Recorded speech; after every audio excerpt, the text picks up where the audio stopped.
agaasimaha guud ee wasaaradda howlaha guud iyo guryeynta jamhuuriyadda Soomaaliland iyo barasaabka gobolka Gabiley Mustafa Cabdi Shiina oo weheliya xogayaha fulinta dowladda hoose degmada Gabiley Cabdiraxmaan Nuur Abakar ayaa ka qayb galay munaasabad ballaaran oo ardayda wax ka barata ururka dhalinyarada ee mutadawiciinta Soomaaliyeed oo ku soo bandhigayeen ardaydaasi oo ka qalin jabisay waxbarashada kala duwan ee cunto karinta oo haatan mid casri ah cuntada dalka ka soo gooda dib loo casriyeeyo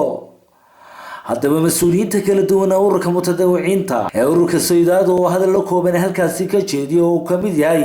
gudoomiyaha ururkaasi Khalid Cabdi Samed iyo ardayda wax iyo macallimiinta kala duwan ee wax ka bara ururka kala duwan ee Soomaaliyeed ayaa waxa hadaladoodii kamid ahaa gobolka ama degmada ay ka shaqeeyaan uga fara badan isla markaana ka shaqeeya waxyaabo kala duwan sida waxbarashada nadaafadda caafimaadka يا عبدي مدة برنامج بدأ خيرات كاسة ميسي لكن في عام عم نسوي بعدين بدأ كل ما نمشي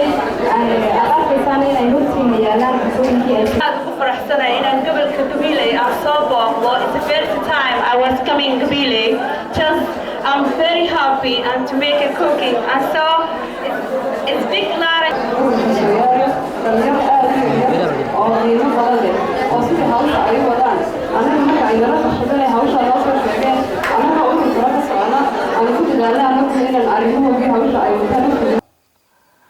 مسؤولينta heer gobol iyo heer degmo iyo waliba agaasimaha guud ee wasaaradda howlaha guud iyo guryeynta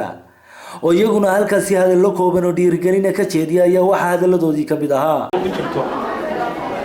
marka inta laga yimaado runtii waxaynu ku sugannahay maanta madal aqooneed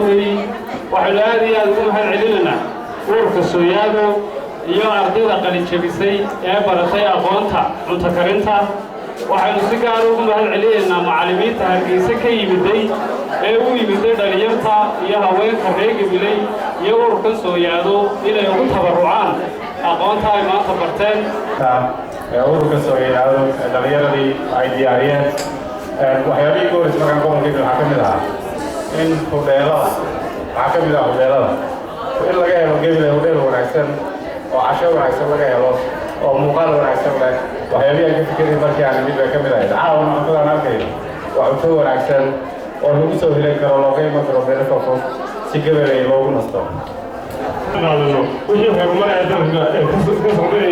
gobolka Gabiley taas ayaynu ka qayb qaadanaynaa wadadaas inay dowladda ku darto 1 kiiloomitir idinka waxaa laydinka rabaa inaad contribution-kii ay loogu talagalay dadka reer Gabiley inay iska soo ururiyaan in iyagana loogu fadhiyo ee wadada lagu sameeyay alleedahay iyo tii wadada ceelgaababa waa laynaga baahan yahay waa laynaga sugayaa gobol kasta waxaan ogaynaa runtiina mar haddii aad tihiin meeshii production ka soo baxayay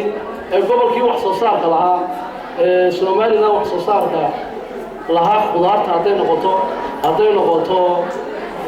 arabikada iyo haruurka runtii waxa fiican idinka laftirkiinu sida gudoomiyuhu sheegay in la idin soo doonto cunooyin idin gaar ah oo runtii adduunyadu globalization oo horumar meel uu lama taagnaadee intaas si yar casriyeysaan aan qolooyinka ayagaasna insha Allah